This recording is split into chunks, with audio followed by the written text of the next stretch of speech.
Bismillahirrahmanirrahim. Assalamualaikum warahmatullahi wabarakatuh. Alhamdulillahirabbil alamin. Alhamdulillah, kita syukur kepada Allah Subhanahu wa taala. Mudah-mudahan kita ada keberkahan, keselamatan, jalan buat kita semua.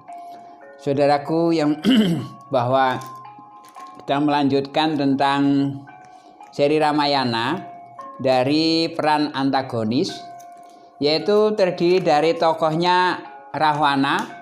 Ini tokoh wayangnya Rahwana. Ini namanya banyak, ada Dasamuka, Rahwana. Nah, ini adalah tokoh amarah. Kemudian yang kedua adiknya namanya Kumbakarna. Ini tokoh Sufiah. Kemudian satu lagi, karena ada saudara ada 4. Yang satu adalah Sarpaknaka. Sarpaknaka ini Lawamah.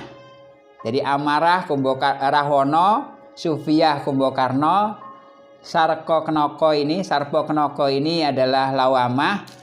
Kemudian adiknya yang paling bontot namanya Gunawan Wibisana, ini Mutmainnah. Saudaraku, bahwa manusia itu memiliki 4 nafsu amarah, lawamah, sufiah, mutmainnah. Nah, 3 nafsu ini yang memiliki resistensi tinggi. Amarah ini dari anasir api. Jadi kalau api tidak ada, kita juga nggak bisa masak. Namun kebanyakan api berarti apa? Rumahnya kebakaran. Jadi kebanyakan api akan rusak, nggak punya api akan tidak bisa hidup, karena api, kita butuh api. Kemudian yang kedua, Sufiah. Nah, Sufiah ini adalah Kumbakarna. Ini tokoh ini dari anasir air. Jadi air itu, kalau nggak ada air kita kering, kebanyakan air juga kerendam, banjir. Jadi banyak air itu membahayakan, nggak punya air itu akan tidak punya kehidupan, karena air bagian dari kehidupan. Nah, kemudian Sarpaknaka, ini diwakili wayang ini, itu anasir angin. Angin itu nggak ada angin, kita juga bingung, mati. Tapi kebanyakan angin akan rusak. Maka angin ini harus disamakan, disesuaikan dengan kebutuhan. Kemudian yang keempat itu adalah Gunawan Wibisana. Ini mutmainnah dari anasir tanah. Tanah ini makin banyak makin baik. Makanya kalau kita punya tanah luas ya jadi tuan tanah. Nah, Tanah Abang luas, ya itu Tanah Abang di sana luas. Nah, jadi ini adalah tokoh anasir tanah. Makin banyak tanahnya makin baik. Dan kita nggak mungkin keluar dari tanah karena memang kita penduduk bumi. Saudaraku, bahwa amarah ini, ya, ini kalau di dalam kehidupan nyata kita ini adanya di kemaluan.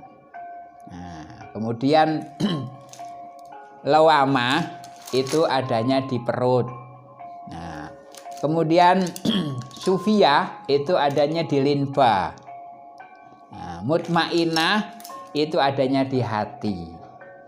Nah, kalau amarah ini punya sinergi itu lawamah. Jadi amarah sinerginya lawamah. Ketika amarahnya tinggi, ya, api tinggi itu butuh angin. Maka api temennya angin. Kemudian sufiah ini punya teman namanya mutmainnah. Air temennya tanah. Ketika ada air dan tanah, airnya tertampung dalam tanah dan tanahnya menjadi subur. Maka lambangnya mutmainnah itu ketika sufiahnya naik, kemudian mutmainahnya menjadi lebih baik. Karena ala bidzikrillahi tatmainul qulub, zikir itu adalah sufiyah, pekerjaannya sufiyah itu zikir. Maka ketika zikir, maka jiwanya jadi tenang. Kalau api ketemu dengan tanah jadi subur. Kemudian kalau di antagoniskan, dilawankan, maka amarah ini lawannya adalah sufiyah. Jadi kalau api lawannya air, maka yang bisa mengendalikan api itu adalah air.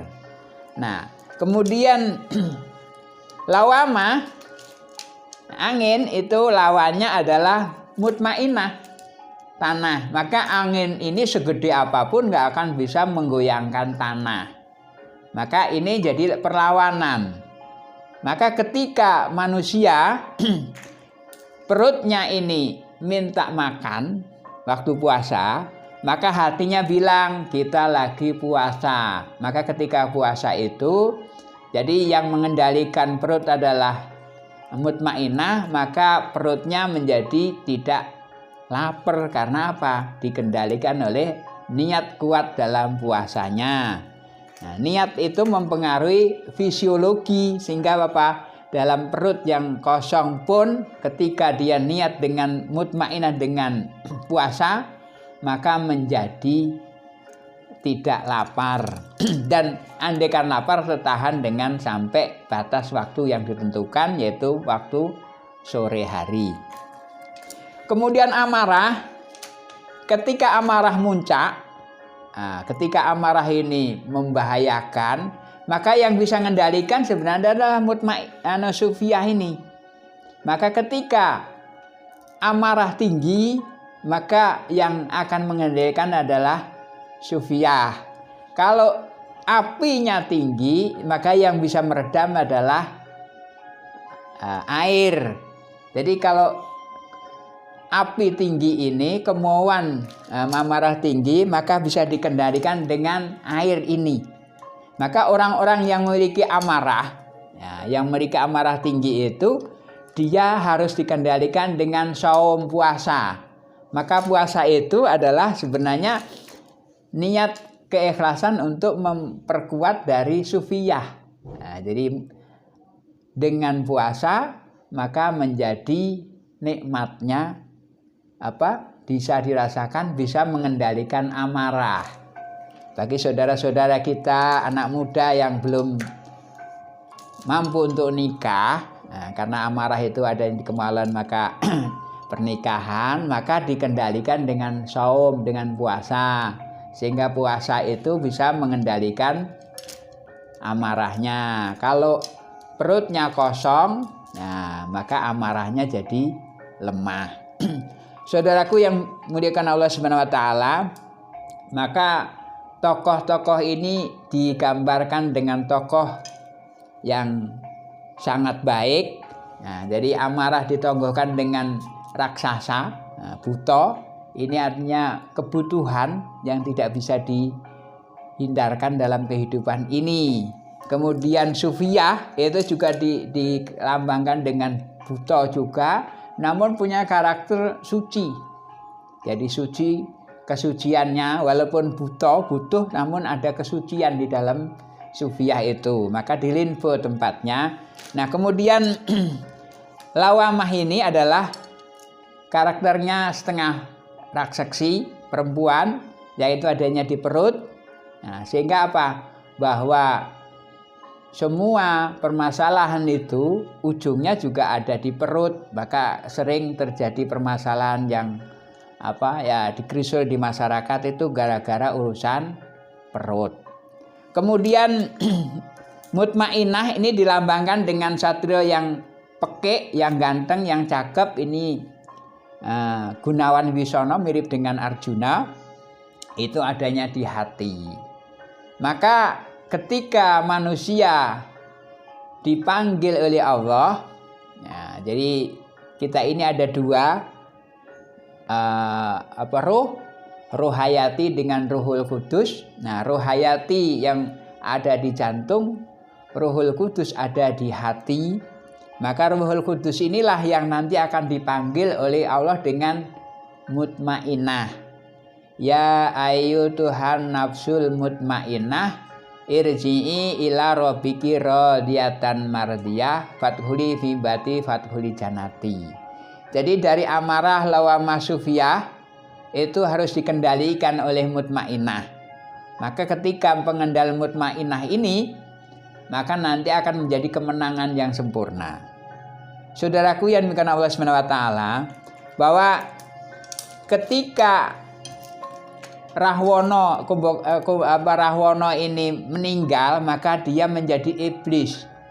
Nah, kemudian diikuti oleh Sarkoknoko ini meninggal menjadi setan. Nah, karakternya setan. Nah, kemudian Sarkoknoko ini karakternya adalah jin. Jadi ini Kumbakarna ini karakternya jin. Nah, kemudian Gunawan Wibisana ini karakternya malaikat. Jadi ketika dalam ayunan, ketika orang puput hidupnya meninggal, maka yang sempurna bisa moksa itu adalah Gunawan Wibisana. Nah, sementara Rahwana dengan Sarknoko itu menjadi penguji dalam hidup. Nah, Kumbakarna ini harus ngabdi lagi bersama dengan Bratasena nanti dalam Bratayuda, maka baru dapat kenikmatan yang sempurna. Maka dari itu dulu waktu Brubuh Ngalengka ini meninggal, bilain negara, bulan-bulain bener dan salah, tapi negara kan bilang negara. Kemudian yang dimusuhin adalah orang benar, maka dia mendapatkan salahnya melawan kebenaran. Sementara Gunawan Wibisana ini karena dia tahu bahwa Raden Rama itu adalah orang yang dewa keadilan dan sekaligus dewa Wisnu menegakkan kebenaran, maka dia ke Rama mengabdi menjadi kekuatan yang sempurna. Sementara lawan yang paling dominan adalah Rahwana dan Sarkoknoko tetap akan bertahan sampai di Brubuh Ngalengka. Mudah-mudahan bermanfaat buat kehidupan kita sekarang ini. Wabillahi taufiq wal hidayah. Assalamualaikum warahmatullahi wabarakatuh.